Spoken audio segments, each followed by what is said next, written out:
শুধু ঢাকা কেন্দ্রিক উন্নয়নে বিশ্বাসী নয় এনসিপি উল্লেখ করে সকল আঞ্চলিক বৈষম্য দূর করার আহ্বান জানিয়েছেন জাতীয় নাগরিক পার্টির আহ্বায়ক নাহিদ ইসলাম।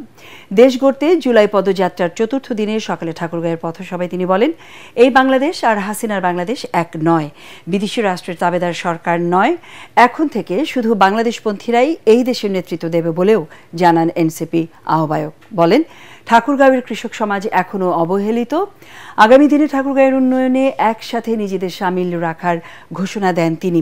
পরে ঠাকুরগাঁও জেলা মডেল মসজিদে জুম্মার নামাজ পড়েন এনসিপি নেতারা।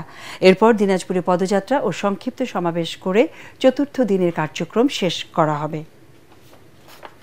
আপনারা আমাদের হাতকে শক্তিশালী করবেন, তরুণ এবং বিকল্প নেতৃত্বকে বেছে নেবেন।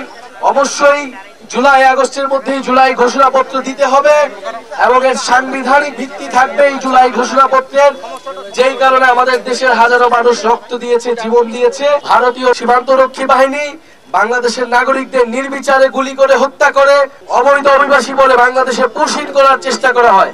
আমরা হুঁশিয়ারি দিতে চাই, এটা হাসিনার বাংলাদেশ নয়, এটা গণঅভ্যুত্থান পরে ছাত্র জনতার বাংলাদেশ। বাংলাদেশ পন্থীদের হাতেই বাংলাদেশ চলবে। ফলে এই সীমান্ত হত্যা যে কোনো মূল্যে আমরা বন্ধ করব।